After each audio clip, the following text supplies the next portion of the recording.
So, busy, busy, busy. Butler County, Cowley County, Harper, Sedgwick, and Sunrise school board, or school districts. So broad area of South Central Kansas. Master's degree in secondary ed, education specialist degree in curriculum and instruction. You have time for a wife? No, she's never around. She's busy. She's busy too.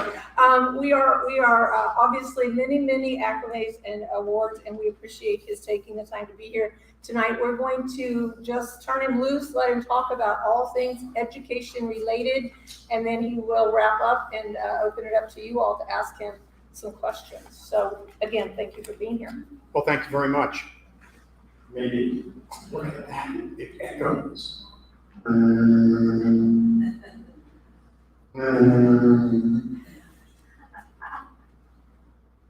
in our high school principal, you used to do really stupid stuff.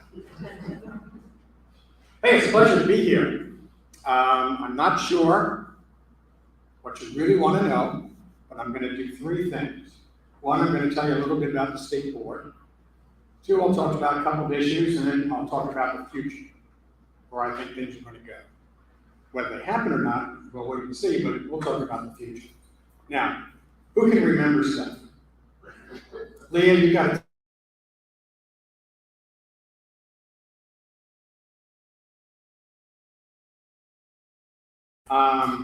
What was the first one? The state board. Oh, the state board. That's right. That's why I'm here. God, that's good. Just testing you. You know, I have been on the state board for quite a while. It's a real honor to be there.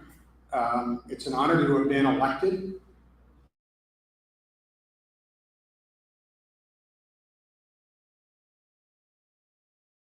Political science teacher, government teacher. It's a shame that we have elections where they're not contested. But as a candidate, I can tell you it's the best way to go. Why did I run? Why would someone run for this position? Because 99 out of 100 people have no idea what we do. 999 out of 1,000 don't have any idea who I am. And another 100,000 people don't care. So why would you do this?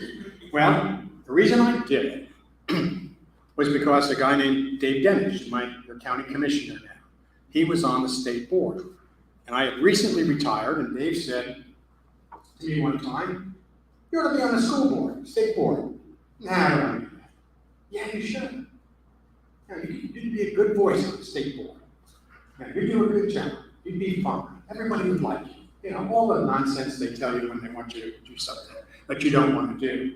And I went back and I kind of researched it and looked around and talked to some people and met a few state board members, and I said, "Yeah, I can do this. This is pretty good.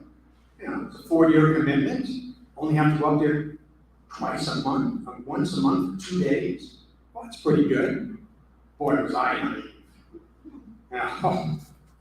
There isn't a week goes by, there typically isn't a day goes by, and that's all 7 days, where I don't do something, have some interaction on the state relationship to the state board. I don't want you to pity me.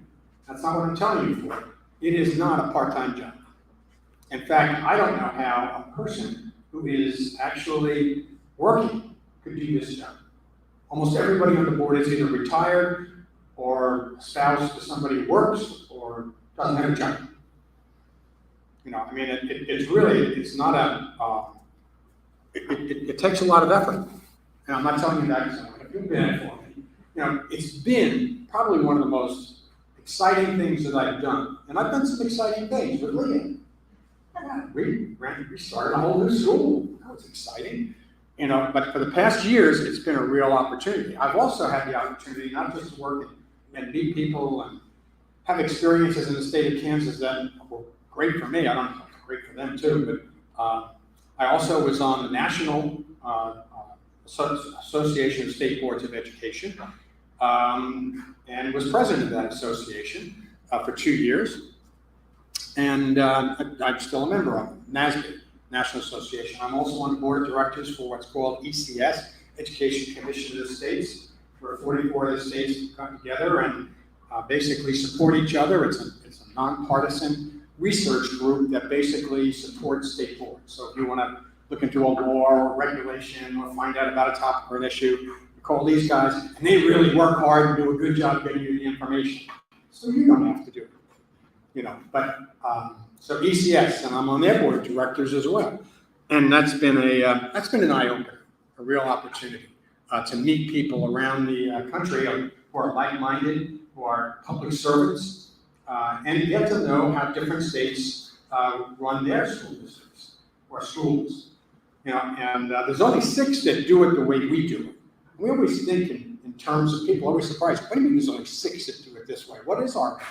Well, I'm elected for 4 years. It's a partisan election. It means I have to be a declared Republican or a Democrat or independent or whatever, and I'm on the ballot. And in other states, they're appointed by the governor or by the legislature or by a combination, and there are boards that are anywhere from 4 or 5 to 12 or 17, and appointed by legislators, as I said that already, the governor and or other groups. When I say other groups, I think in Illinois, the NEA appoints one of the union. There's all kinds of ways. But I've gotten to meet people from all over the country, and they're always surprised. You guys get elected? Holy mackerel. Wow, that's really cool. No, it's not. It's really crazy. And happily, in my elections, I haven't had anyone run against me, and so it's been pretty inexpensive. That's not the way it is today. We have an election that's coming up this year. We have 5 members who are going to be running for re-election. 2 have already lost in the primary, who were seated state board members, and very good. A lady out in Garden City and a gentleman from Sterling. And they were very good board members. And they were unseated by someone in the primary. So they're going that way. And I think in both those cases, there's no opponent. So they'll be just elected. I haven't met them, so I'm going to reserve judgment. But I'm not. It's not a happy time. It's not. It just is. This is a time where people are that don't like us, public education, are gaining the upper hand. We'll get there in a few minutes. What do we do on a state board? State board basically hires the commissioner of education. Number 1 thing we do, okay? And he is one of the 3 employees that works for us. He's a direct report to us. Okay? We don't run, or we do, I guess, through him, the Kansas Department of Education. They work for the commissioner. The commissioner works for us. Okay? The other person that we have is our executive secretary. And she's the one that keeps us sane. She does a great job. She's, we call her up for information. She gets the agendas ready. She makes sure we're on time, that we go to the places we're supposed to go. And most importantly, reimburses us for our travel and time. Yeah, she does a marvelous job. But she's there at kind of our beck and call to help us to be better board members. And then the third person who works for us is there to protect us. That's our lawyer. We have a lawyer that works directly for us. Okay? And so when you see a lawyer sitting at the state board next to the commissioner and next to the president of the board, he's there for us. Okay, now, I just can't call him when I want to. I got a problem over here. I got a ticket. No, I can't do that. It's got to be school related, has to be board related, and I have to get permission from the chair of the board before I can call. Because every time we call him, it's a good shame. It's costing us money, and we don't have any budget. So, I don't want to give the impression that we can just run to the lawyer and get advice. It has to be school related, and we have to have permission to do that. And he does a really good job. So those are the 3 people that work for us. Okay, and then there's like almost 300 who work in the Department of Education and for the commissioner. And that commissioner is the person that we hire. That's our number 1 hire to run. That's Randy Watson. And Randy has done an absolutely great job. I hate to see him leave. I'm not telling you he's gonna leave, but he's been here for about 8, 9 years now. And the life expectancy of a commissioner or executive in his position across the nation is about a year and a half. Okay, because typically they're elected or by the legislature, or they come, or they're elected in their state to actually run for the office. Okay, so there's not a life expectancy for a commissioner or a chief executive officer in the state, in other states. So that's he's done a great job, and might be because he never leaves. He's always here. He's always there when you want him, and he's really, I can't say this enough, he has done a great job in the state of Kansas. And we've had other commissioners who have done a good job. I only worked with one other, and she did a good job. She was the one who was there when I came on, but she left and took another job in Seattle. So we're really fortunate. We've got a good board, we have a good commissioner, and we have a really good Department of Education. And it's worked pretty well. One benchmark I can tell you about that is there hasn't been a lot of controversy and craziness at the board table. You might remember about 10, 12 years ago, it was a little crazy. 12, 13 years ago,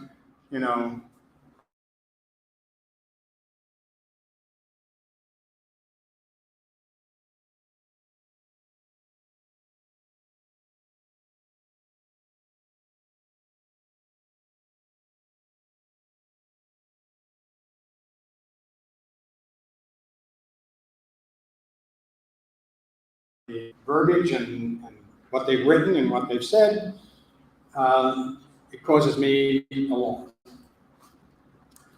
That's being kind. We need good people to vote, and that's why it's so important that you guys are here, because so many people don't vote.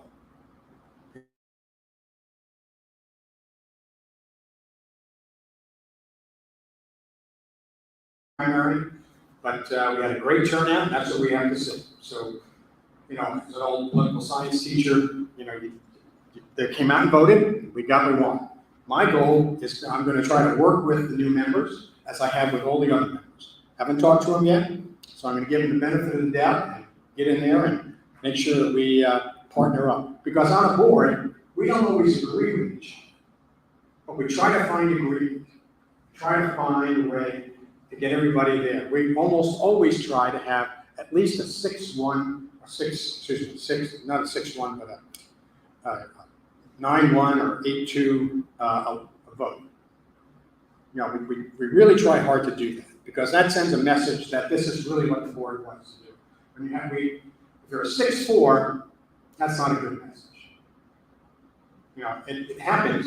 It's only happened about 3 or 4 times that I've been on the board, but it's good for us to try to find compromise, try to work with each other, hear each other out, and meet the issues that bring people to the table in agreement. So, what do we actually do? Probably the most important thing is we hire a commissioner. The second most important thing we do is we set the accreditation standards for the schools. The third most important thing we do is licensure for teachers and all educational professionals. Those are really the big 3 things that we do. Yeah, we do nutrition and we do busing and stuff like that. And I'm not taking away from that. Those are very important. But those 3 were really important. That sets the tone for our state. Some of the issues that we're dealing with right now are the Kansas State Activities Association has a big vote coming up this August. No, I think they delayed it. They did. Bill Fafford, who used to be here in Wichita, they delayed the vote until later in the fall. And the vote that we're taking is on a multiplier for schools, specifically private schools, in terms of competition. And the best way to say it here is Bishop Carroll and Kate, who, by the way, are not the reason we're doing this. Okay? They're not. They have played fair and square, and they have been great partners. Okay? But they're going to multiply, I think it's like 1.7, you know, that times your enrollment, your real enrollment, to give you your handicap, if you will. So it moves many of the private schools up in classification. Not all of them, but some, most of them. It doesn't really solve the problem in Kansas City because what we have is, quite frankly, we have a couple of schools up there that are the problem. And they win all the time. Okay? They just win. They control their enrollment. They make sure their enrollment doesn't go very high. And then they recruit. You know, how can you recruit? Well, it's easy. Come to my school. And it doesn't cost you anything. What the heck? You know, in your Kansas City metropolitan area, you can do that. You know? Oh, and by the way, they have kids from Missouri. Oh, I missed that one. You know, so they are, and another thing they do, and I'll say this, they just say we're better than you. Too bad. So sad, you lost. You're supposed to lose. You know, now, for the schools like Capon and Carroll, they play by the books. They play 6A schools during the season. They go into the playoffs, and they are respected for what they do. Thomas More Prep was in Hays, Kansas, which I taught at and coached at for 5 years. If this rule was to go through, it would be moved up from basically a small 3A, 2A, to a big into 4A. Now, that's not going to work. And that would be for all the schools. You know, Salina, Sacred Heart, you probably heard of, has one really good athletic team. They win in golf. I can relate to that. They win in golf, especially girls. They win in golf, you know, and it just happens to be where they are, who they are. But, you know, to move them up because, and multiplier, because they win at golf, like 3 state champions in a row, means their football team, which went 0-800 for the last number of years, would have to go up and play bigger schools and go 0-800. You know, and that's just not fair. You know, that's going to be voted on by the state board here shortly, and then it goes back to it passed in the Activity Association. I voted against it there, but it passed by a slim margin. I don't think it's going to get past the board for 2 reasons. One, the board doesn't like it. That's a good reason. But number 2, the next group that has to approve it after us is the legislature. We don't want to give the legislature any chance of getting into the rules of the schools at all. Just don't. That's a Pandora's box that we don't want to deal with. You know, so that, if you will, is we just don't. They haven't been, as I said, friendly, agreeable. They have other alternative agendas, and who knows what they would do when they got a hold of this. So I don't see it getting out of our board.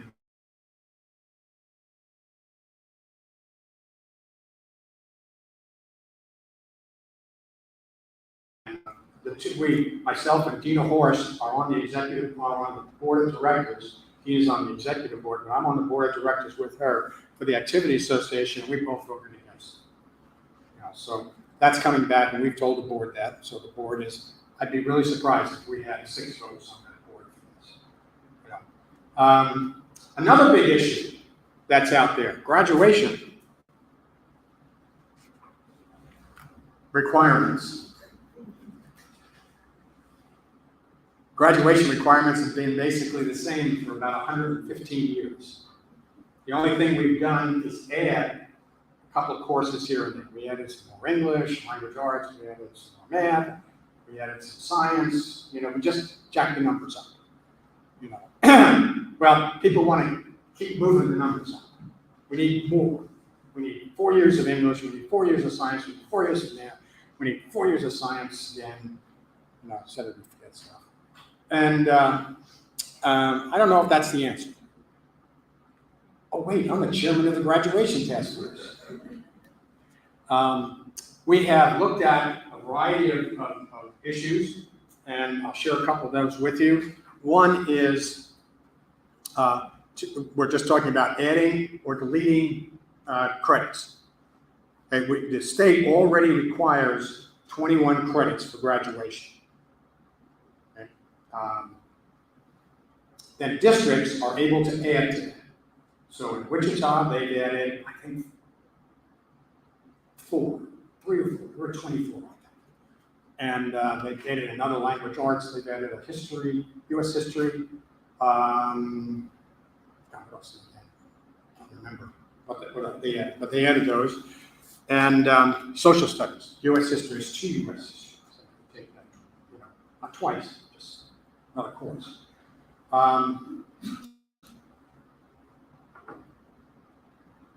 So adding or deleting courses, and when you say adding, deleting, Wichita has also added computer science, okay? And there is a push at the state level to require computer science as a graduation requirement. Half a credit or credit of computer science.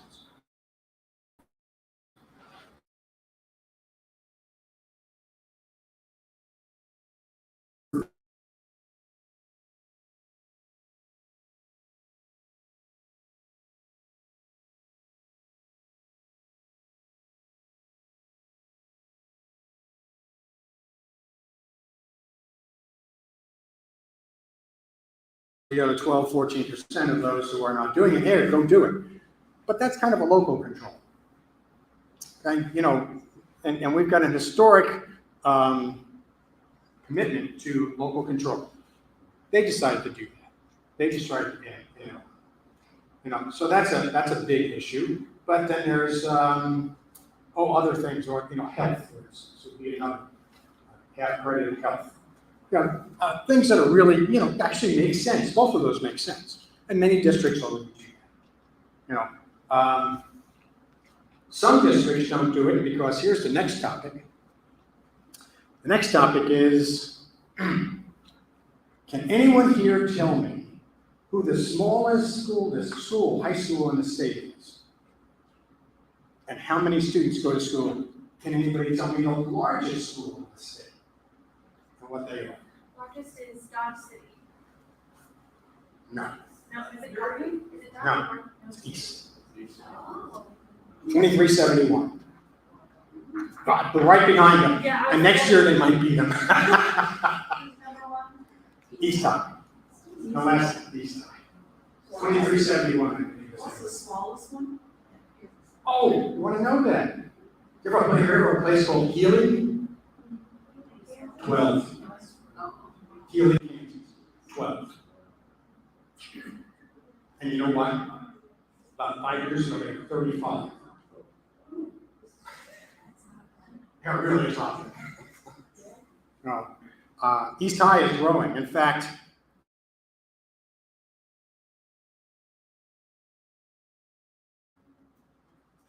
okay,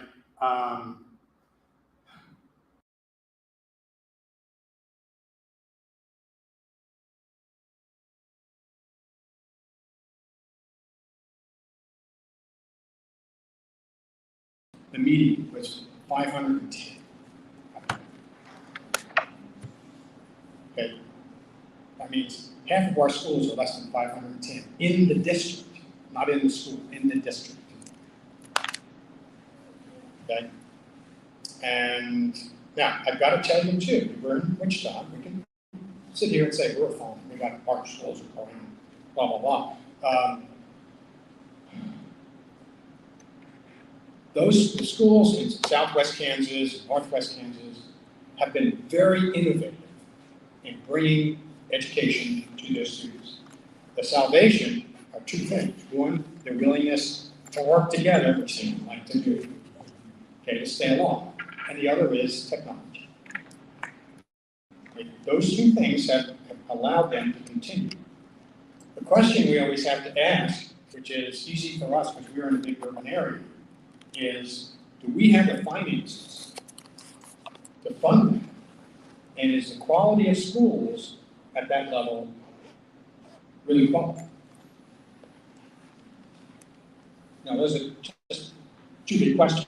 So we have what we call, well, our accreditation system. And the accreditation system has to demonstrate that you can do all these things. And it's really a stretch to provide the opportunities for students, you know, and it's just really tough.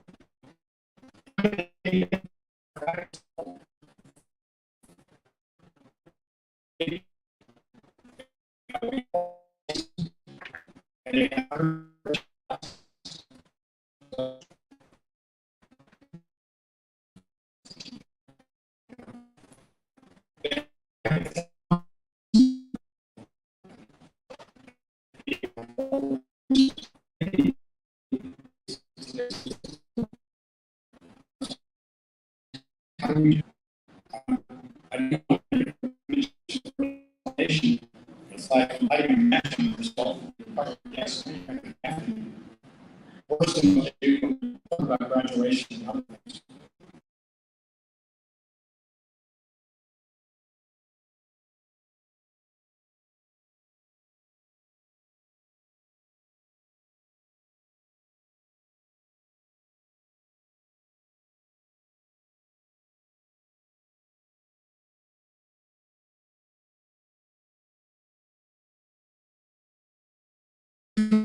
Another big challenge, that's teachers.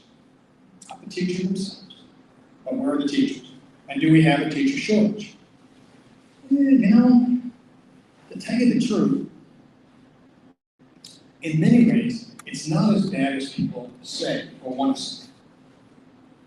You know, yeah, we've got some stopgaps that the state we have done, as other states have done, in terms of loosening, getting rid of a requirement, licensure requirements.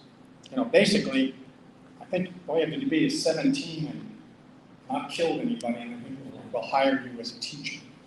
You know, and promise not to kill anyone. You know, yeah, it's pretty awful. You know, and again, it has to do with the issue of, you know, the schools that we have that are out there and where they are. Because when I say is there really a shortage, you know, there's a difference in Elkhart, Hillsborough, Wichita, you know, Augusta. The larger districts are doing it. I asked the government superintendent the other day, Mr. Henry, have you got any vacancies? Are you kidding me? Of course not.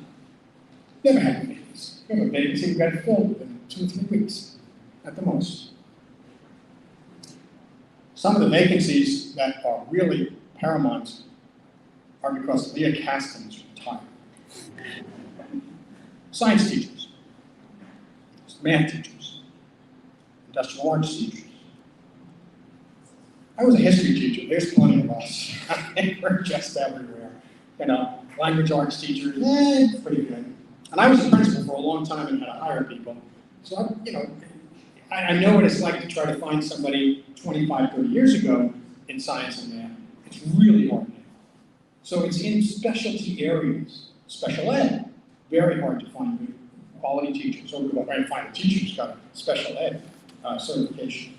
So the teacher, elementary teachers, if you're out in Sedan, Kansas, you've got to work pretty hard. You know, if you're up in Ellis, Kansas, maybe not nearly as hard because you know where Ellis is, it's close to Hayes. Okay, and Fort Hayes has a program there, a very good program. And kids will go there, and they'll travel, and so on. But when you're out, Goodland, you're out in St. Francis, Goodland, it's on I-70, and has transportation. You go to St. Francis, anybody know where St. Francis is? Yeah, it's way up there in the corner. I lived in southwest Nebraska for 3 years, worked as a principal there. And it was really hard to get anybody to apply for a job. And that was like in the 1980s. You know, so is there a crisis in teaching? Yes, there is. But again, it comes down to the rural and to the smaller districts and to the isolated districts. If you're in a suburban area and an urban area, and you've got a quality school, you probably don't have a teacher crisis. Because one of the other crises that people don't talk about is leadership. There's a crisis of leadership in our schools. Not that we have bad ones right now, but the average principal and superintendent don't stay a long time. Now you're in Wichita, and Alicia Thompson's still here. She's going to outlive all of us. You know how that unusual that is? I mean, the fact that she's still here, and with the stability she brings as a result of that being here, good, bad, or ugly, there's at least stability. You know what they're going to do. If you don't like her, she's going to keep doing the same stuff. If you like her, she's going to keep doing the same stuff. And there's more people like her than don't, or they get rid of her. But when you're out in not pretty Prairie, that's too close. If you're out in middle of western Kansas, you know, in Leona, I interviewed at Leona one time.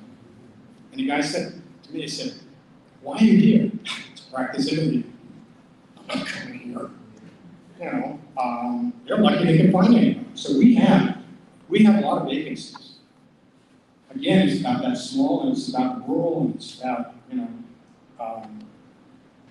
being out there.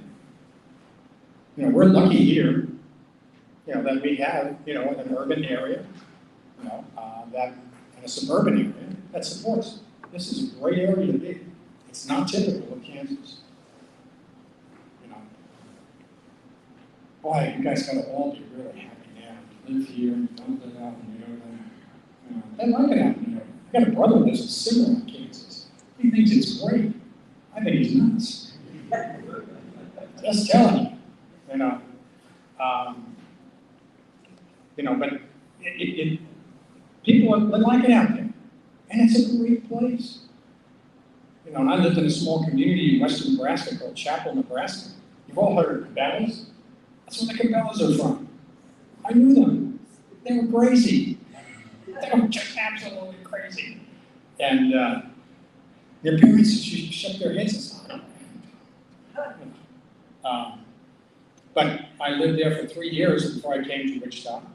And I got a real sense, because we had a school of like 102, 712, not 712, yes, 712. So I know, I've been in small schools, and I've been in Northwest High School as principal. So I've seen them. I've been in private school. I was at Bishop Carroll as principal, and I've been in public schools. I taught at Thomas More Prep, you know, and I taught in Dodge City. So I've seen basically public, private, small, large. Got a pretty good view and a lot of good experiences in all those schools. You know, they all face challenges, but we as a state, we face the challenge of deciding what the quality of our education is going to be.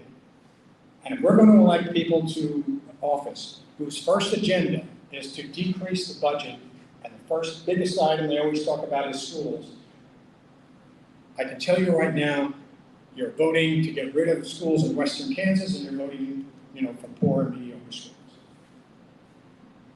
Money will not solve our problems. Okay, but it sure gives us an upper hand on solving our problems. You know, so yes, there is a teacher shortage, but it's not in this area. In specialty areas, there's a teacher shortage everywhere. And good teachers like Lena can go there and hate their units, you know, and teach. And some districts have to take those teachers that are beginners and not doing so well. So, I've been jabbering along here. What are your questions?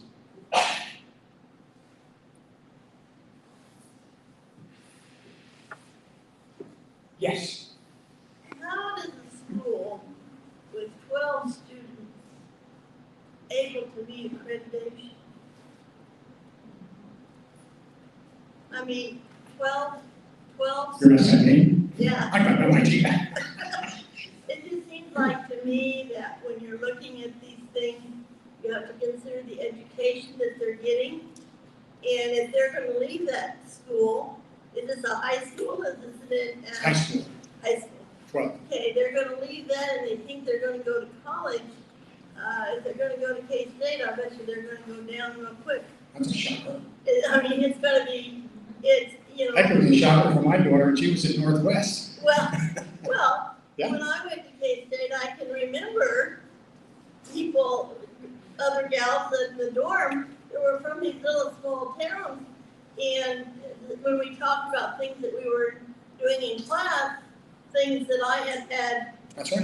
done, that I had learned in high school, they didn't have an experience. Now they made it, these particular ones I'm thinking of, but how can we say we can have those small schools and think those children are getting a good education beyond if they want to do, well, even farming? I mean, you gotta know something to be a farmer, you don't just I know a lot. get in your tractor and go up and down. I mean, there's a lot to it anymore. So how can we, Many of these school districts have formed cooperatives or formed some kind of relationship with their neighboring schools, and I'll do A and you'll do B and they'll do C, and they ship them around, they travel on their own cars or transportation is provided.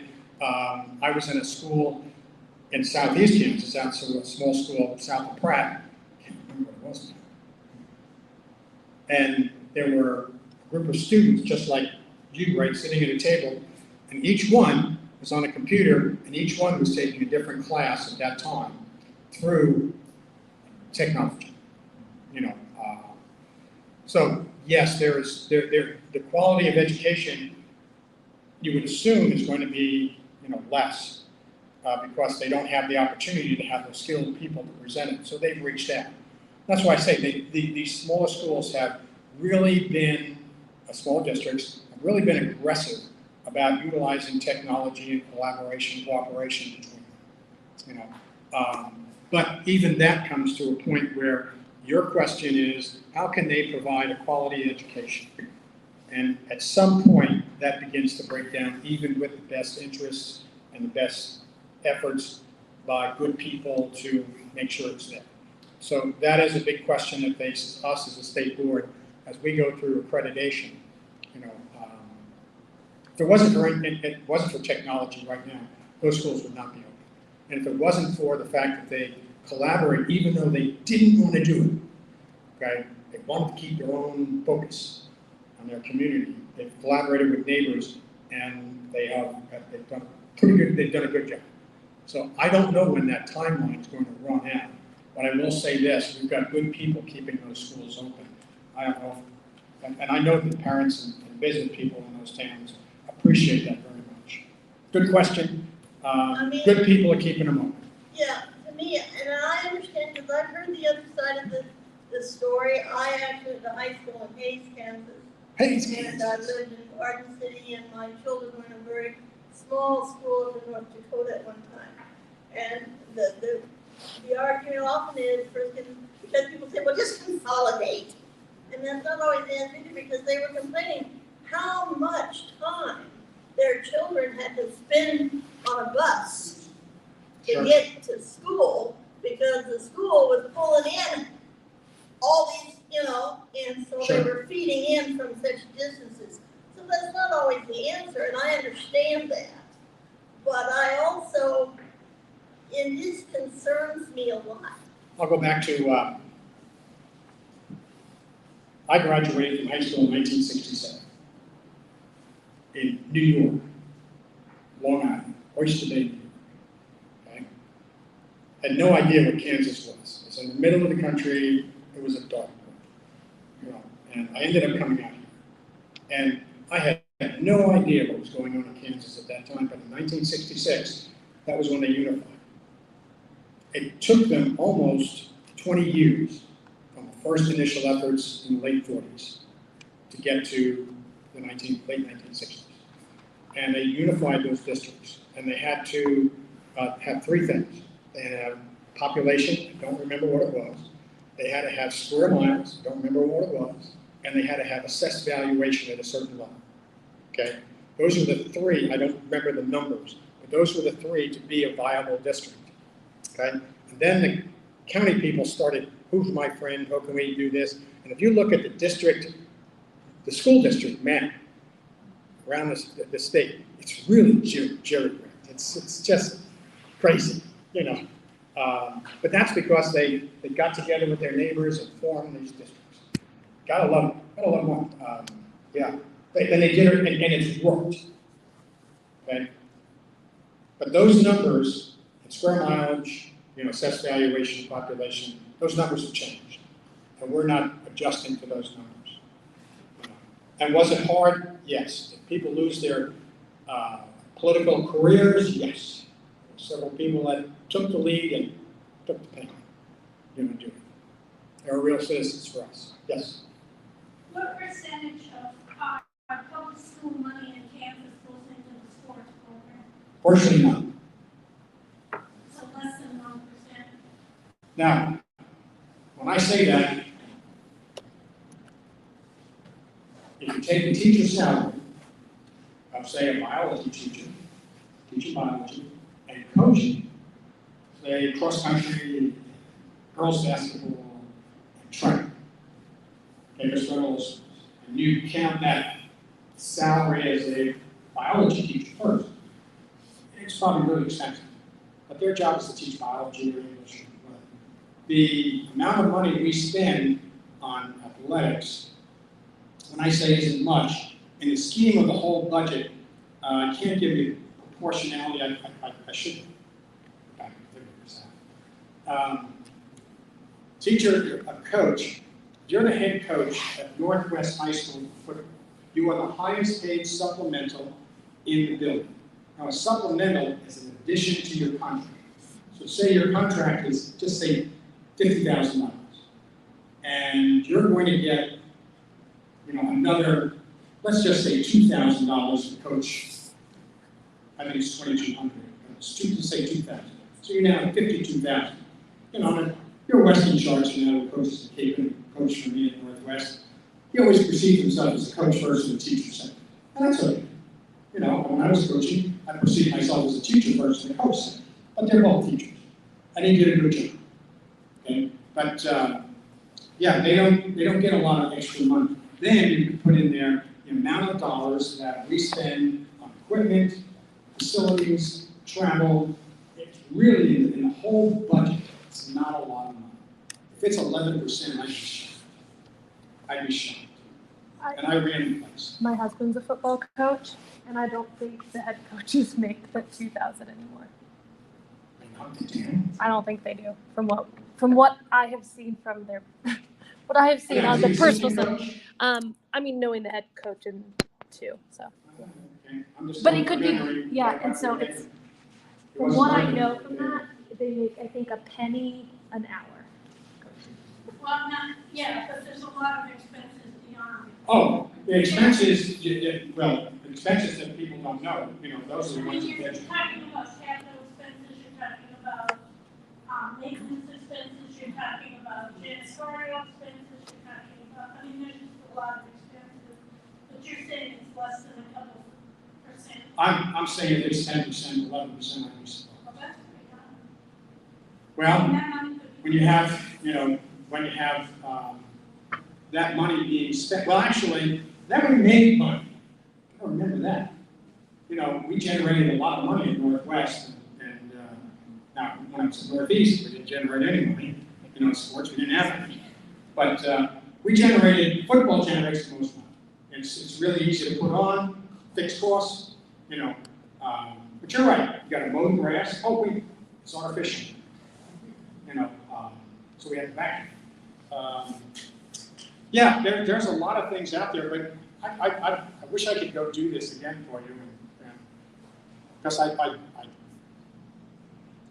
dealt with this quite a bit over my career, where school board, not state, but local school board members would come to the board, and they were going to get the money out of athletics and activities, you know, and then they found out what pigs it was they were doing. It's really not a lot of money. I mean, in the whole scheme of the budget, it might sound like a lot. We just say we have a budget for $125,000 at Northwest High School, for extracurriculars. But then you put the per capita head that's in there, and you've got about 11,000 kids that participate. Now, many of them participate 3 times, or more. And you've got everything from, of course, it's football, and then you've got cheerleaders, you've got the band. There are more people who are participating in that football game than the football team. The band, the cheerleaders, the drill team, you go through that, and there's just a lot of people. So when you break that out in dollars, it's a lot of kids are getting a benefit from that, and a life experience. If it wasn't for football, I wouldn't be standing here today. I had a football scholarship. I played football from 2nd grade on. And it kept me through some tough times, but, for a lot of kids, especially poor kids like me, it's the only avenue that you have. Your third issue was the future. All right, future. Good question, but let me ask her a question. Good question. Oh, yeah, a while back, and I kind of gave up, but first I wanted to make a comment congratulating you on survival of culture shock coming to Kansas. And then I wanted to ask. I went to Dodge City, that was really scary. And I wanted to ask a serious question about, would you compare and contrast small districts and large districts on utilizing the benefits of grants? For example, at 259, one of the biggest districts in the country is, of course, It's in the top 100. and they have the dollars and the budget to move things around. And if the money, ESSER monies or others don't come through, they can cover. Whereas the small districts have a very hard time actually accessing the grant monies with their limited budgets and decisions they have to make. Would you address? Well, there's 2 things I'd add to that. One, when you're a principal, I was a principal in Udall, Kansas. Okay, in 1980 or 82, I was the principal there. It was really good training for me because I didn't have an assistant. I did have a part-time AD who was a full-time teacher. And we ran, football, cross country, basketball, the whole thing. Then I coached the basketball team because the coach had an accident, couldn't play, so I was principal and coach. But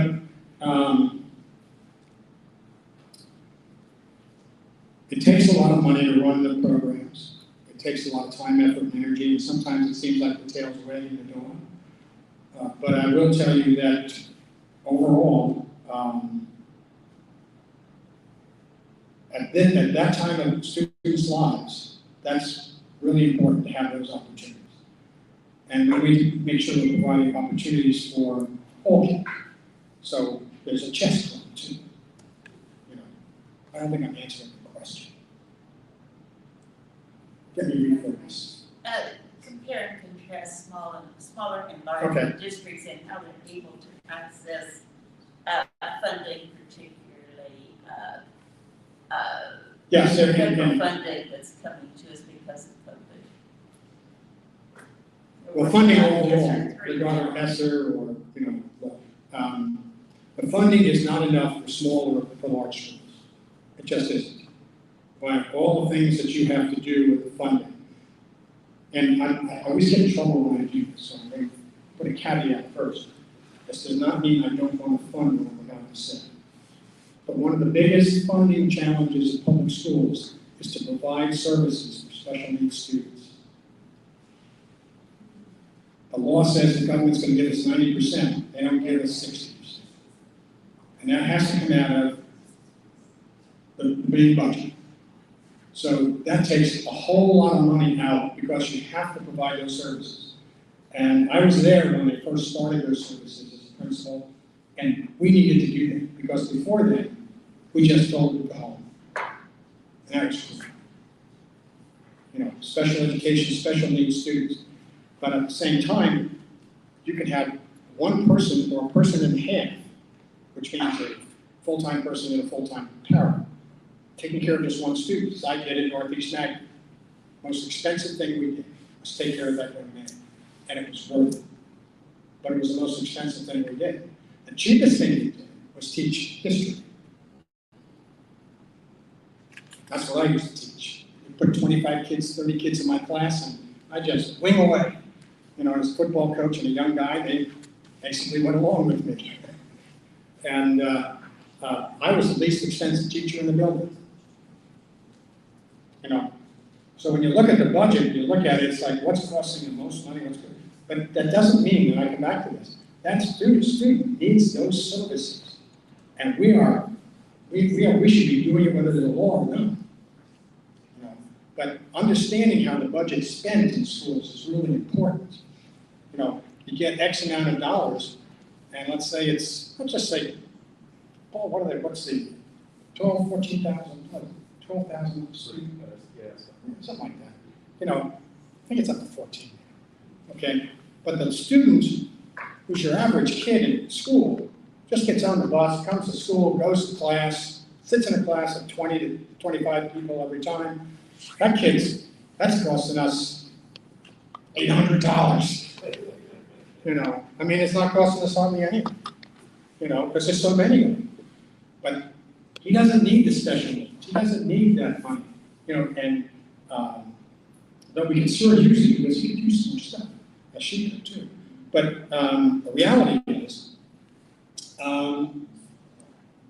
we need to fund schools the way we say we're going to fund them. Not the cheapest way, but the best way. And we should be accountable for that. We have to be accountable. We have to do the job we're supposed to do. So that's really important too. I'm not here one of these people, just give me the money and we'll be fine.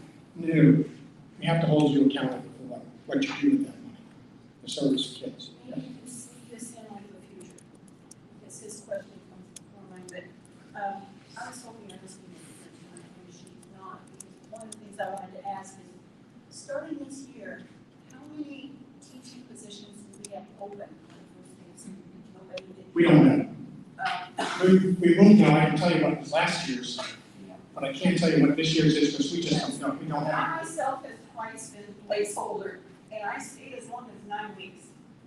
Now, that would, and I don't know how they're doing this anymore, because they had a pool of us that were considered long-term sub, because we did have teaching experience, and because we did teaching experience in a specific subject. But if they are already 18-year-olds, they are certified 18-year-olds to teach. Are they putting those people in positions up there? There's two things to that. Well, it is a substitute. It was a long-term substitute. How is a substitute? Well, long term is 25 days a week. Yeah, so. Okay.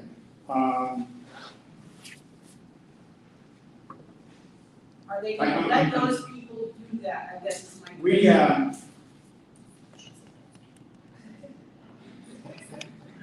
it's okay. I know what you're saying. What she's referring to is the state board authorized that you could be 18 years old and substitute in a school, an emergency substitution. You could do it up to 25 days, but not in a row. Okay.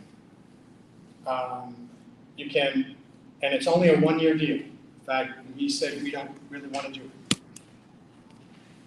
We did it for about 100 school districts. That will usually, and I'm just saying 100 because the smallest school districts have the least access to substitutes. Okay, and I'm going to go one step further and say, because you have the authority to do it, doesn't mean you should. You do it. Okay. There were principals and superintendents who came to us and said, we have kids.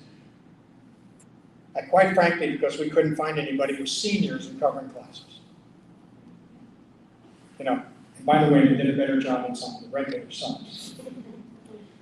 So we basically said, okay, you know your people. We trust you. Please come. You know, then you have the opportunity to do it for a short period of time. And we'll evaluate it over the course of the year from superintendents and principals, and we'll find out if it's a mess, a nightmare, or it's kind of working, hopefully working. You know, it's a last resort thing. But I can tell you, as a principal, I cover a lot of classes. And I can, and I think I did this a little. I think we put 2 classes in one year, right in the room, and we made you come. Okay? And you got nothing. You got, please God. Thank you. Well, isn't part of that also due to, right now with COVID, that can wipe the teacher out for 2 weeks? You know, between testing and, whereas they might only be sick a couple of days, but, and so that is putting. That's a major issue. That is putting a huge strain on the subsystem that was already I used to dread kind of. Fridays in the spring especially.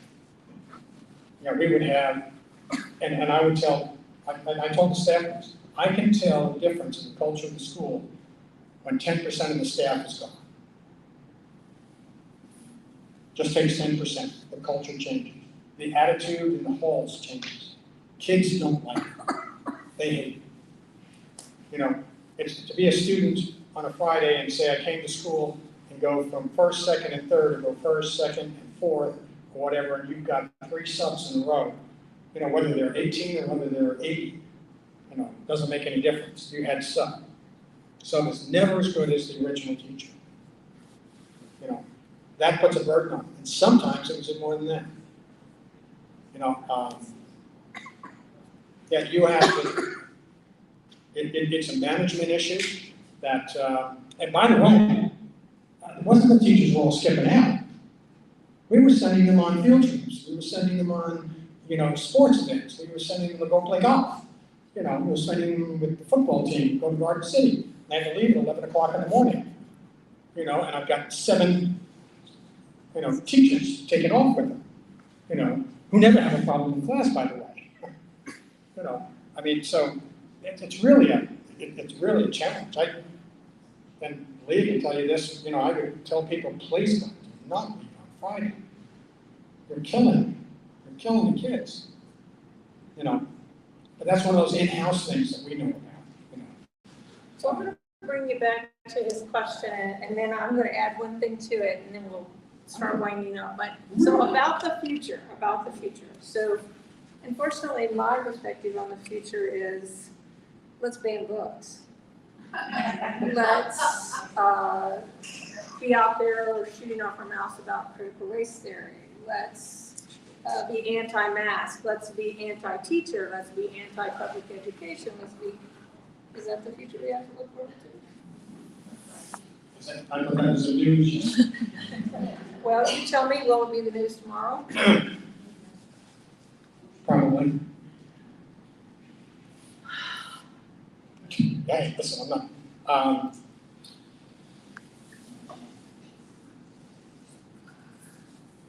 not. It could be and can be, but it is good people like yourself who talk in their own social circles, one voice at a time, that can make a difference. You know, I'm going to give you a little example. Okay. I belong to Rolling Hills Country. I have for over 30 years. I'm an avid golfer. Nobody knows it, but I am. Okay? I'm the president of Rolling Hills, by the way. Lucky me. We had a proposal to our membership that we wanted to raise the level of authority as a board of directors that we could spend for the club. That would be higher than, it's $50,000 right now. You don't have to have a meeting and a big vote. And we wanted to make it $150,000. So we made it $125,000. Came back and we had a meeting with the members, they had about 2/3 had to vote to pass it. Okay? Realistically, that 50,000, if you take inflation, should have been about $155,000 a day. Because we're back in the 70s, so it was 50,000. Been 50,000 for years. So anyway, we lost by 1 vote. 16 people voted against it, and we lost by 1 vote. We had to have 2/3. Okay, it wasn't just a majority, simple majority. Okay, 16 people voted against it. I talked to people after the meeting, I said, they said, how is that? I said, you weren't there. Why would I voted for it? Well, great, we would have won. They didn't come. They didn't show up. If we're going to change this, we've got to show up. We have to have people show up. At the voting, at the booth. Okay? These people who ran for the state board against the people who they opposed in Garden City and Sterling, okay, they make no bones about what they're going to do, what they want. They have no idea what we do. They don't care to know. Right? People didn't come out and vote for them. We need to vote, we need to get out, we need to get active. That's what we have to do, or it's going to happen. Because they're out voting. It surprised the heck out of me, and I don't know where you stand, so I'm just going to say how it surprised me on the abortion vote. I'm shocked. Quite frankly, as so many people were, especially those that thought they were going to win. And I go to a church where they thought they were going to go win. And I was like, oh. And I thought, wow, man, I got all these people. And now, I'm for sure it's not going to lose. We won. Voted for it. That's surprising. Anybody else surprised besides me? That's myself. I go to my church and they were like, hey, this is a no-brainer. We're going to win. We got it in August. All the rules were there. Nobody was campaigning in my church to have abortions.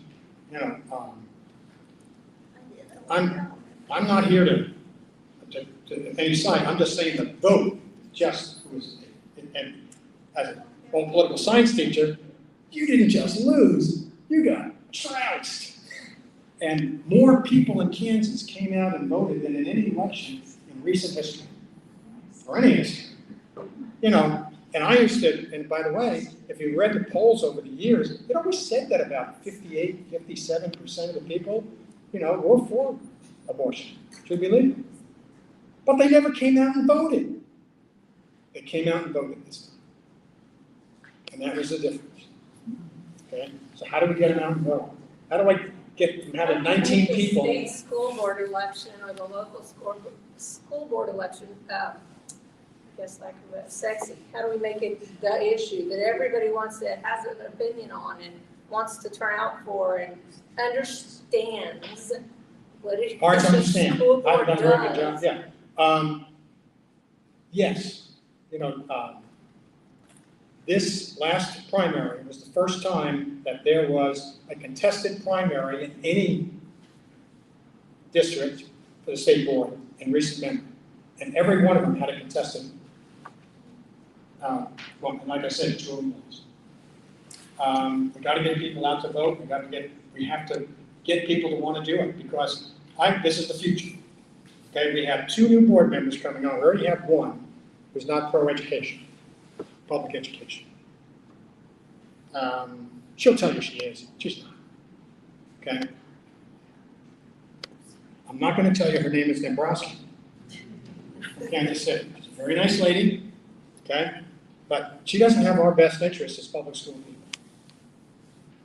Okay, she wants the money. She wants to have her kids to go where she wants to go. Okay, so we got her voice. Now she's got probably 2 more coming on. It's just a matter of time because I can't find anybody to run for me. I'm not running again. Not because I don't want to. Yeah, it is because I don't want to. I've been there 12 years.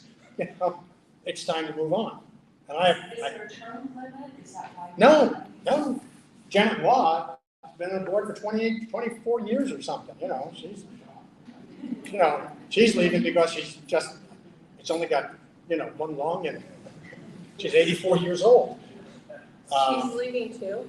She's leaving, she's going, So what would the other constitutional amendment, the one that's on in November, that would give the state legislature authority to override any state agency regulations, what would that do to education? privatize it. So you have no protection with the structure of the board hiring the commissioner and the Department of Education would be included in that. Well, Because but they're constitutional. we're protected by, State board's constitutional. So the board is protected, but the department would not be. yes, no, the department works for us. Okay, but it's funded by the legislature. Okay. Okay, and they're always trying to mess with that, as with everything else, but, I just say that, we do not want the legislature to have an opportunity to run the schools. And by the way, I can't believe you guys vote for these people. You voted, I'm just telling you, these guys win all the time. Okay, and all you have to do is pick out the ones that are that represent you.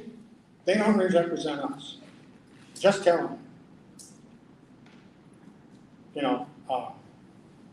And we did this last time when when they voted on the abortion thing, and said that there's a large voice out there that wants it a different way. Because if it went up to the legislature, it would be none. It would be against the law. You'd go to jail. I mean, I'm just telling you, that's the way they will do it. Now they might say, "Oh no, we'll never do that." Yeah, they will. Now, are they good and decent people? Yes. They're not mean-spirited, most of them. No, they really believe this. Okay, and I gotta respect them. And we voted them in. And believe me, they were more shocked than I was, that abortion vote turned out the way it did. Okay, they were getting ready. They were moving. It wouldn't have taken them very long to pass a whole cadre of laws, and you guys changed them. Now, I hate what we do in our country right now. We villainize those who disagree with us. That's okay. They're good people. They're not criminals. They believe this. For whatever reason, okay, just like you guys believe or I believe things differently. Okay, I'm not going to tell you that they're evil and they're bloodsuckers. They got elected saying they weren't going to fund schools. They didn't lie. They're not. They didn't come out and say, "Oh, we're going to fund schools," and they get up there and say, "Oh, goddamn." No. They said what they were going to do, and they did it. Okay, they didn't lie. Now, maybe they didn't say it as directly as I'm saying it right now, but they made no bones about it. Christy Williams out in Andover, she's like, I like Christy, except when she votes or yells at me. She's a good legislator. She makes no bones about it, where she is, where she stands, and I've got to give her a ton of credit for that. Do I like it? No. Do I like it when she yells at me? No. But as a person, is she a decent person? Yeah. But loud sometimes, but decent. I just won't villainize people. That doesn't do us any good. What I do want is for you guys to vote, and you do. And your organization's whole mission is to get people to vote, and To understand the issues. To educate, when people, we say get out and vote, and with the abortion issue, we educated while we were doing it. We didn't just say go vote and good luck.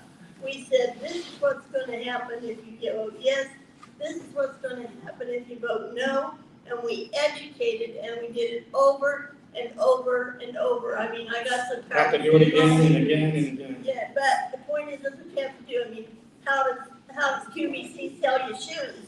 They just keep at you till you buy. So, I mean, that's what we did with, we educated. And I think with education, we need to do the same thing. We need to ask the hard questions, and we need to show the results. You probably have watched the movie The President. Okay, with, what's his name? Michael Douglas. Yeah. And he has this little speech he gives about, running for office, and he's talking to his adversary. All you do is scare people. You tell them how horrible it's going to be and how it's scary. And educating people is not scary. It's giving them the facts, giving them the chance to make their mind up. And they might make it up different. But they have to have the facts, and that's what. Amen. And I think that's where we are with education, and we need to make, I think as long as we had Roe versus Wade, that was one reason there wasn't that, they fought it, and they went back and forth, and they went to the court, but all of a sudden, we didn't have a buffer.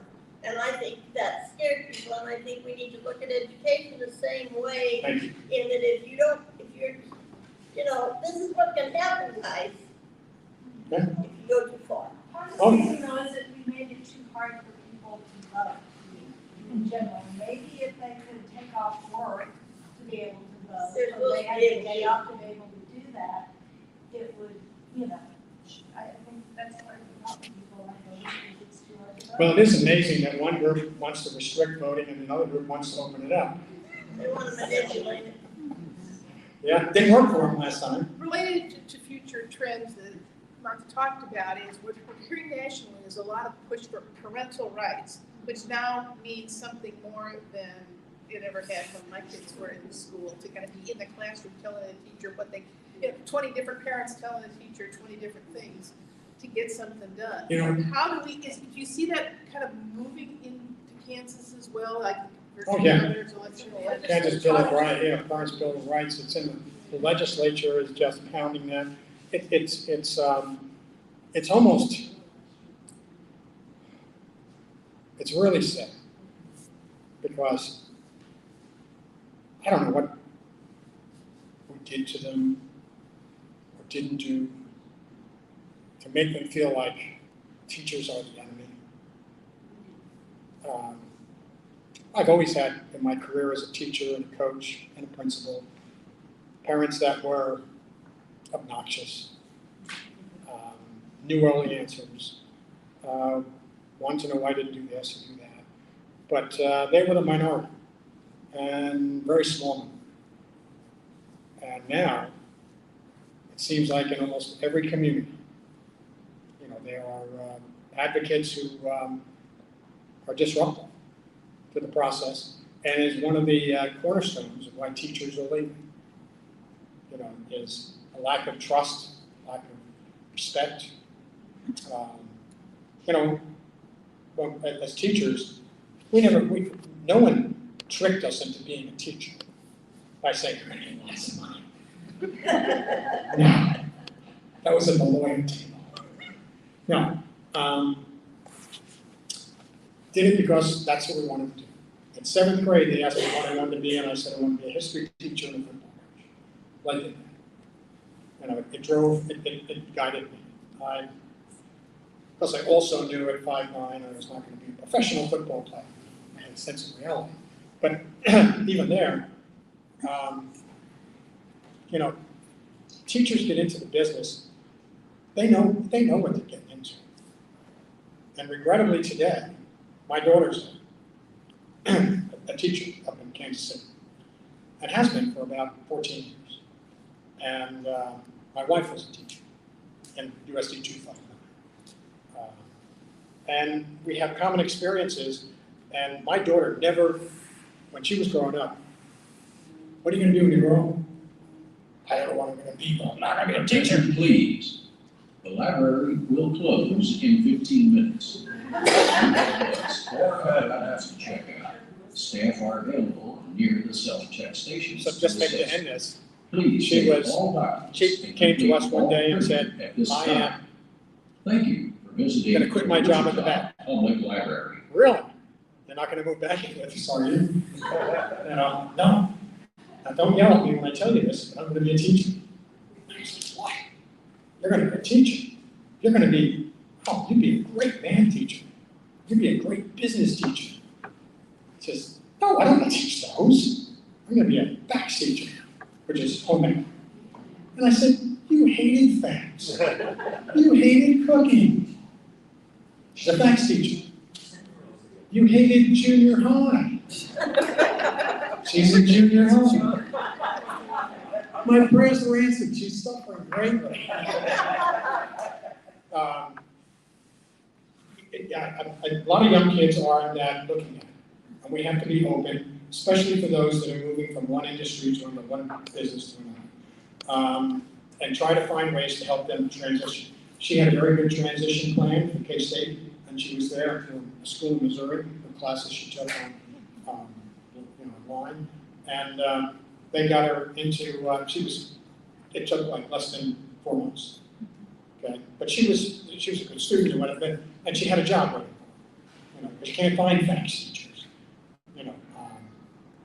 I think we need to do a better job of publicizing the good things that are here, and I like the fact that we have future teachers groups that are in schools. That's good, but we have to be doing that forever. We have to build our own career. And I'll end by saying this.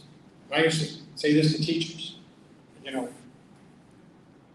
Every time you say something negative about one of your peers, about your school, about education, okay, that parent, that student will tell everybody. Tell them one good thing, and they might share it with a stranger. I don't know why that dynamic is there. We need to publicize it better ourselves. Our teachers need to do a better job, our administrators, our whole educational community. Education is, I love it. I've been standing here for over an hour and a half. I mean, it was I love coaching and I love teaching, and I always wanted to do it. We have to find more, like my daughter, who didn't want to do it because they wanted, there's no pay in it or whatever, and she's a great teacher.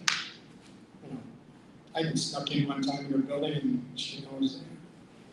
So thank you very much. It's been a real pleasure to meet with you. And by the way, the last thing I'm going to say, I wanted to say this earlier.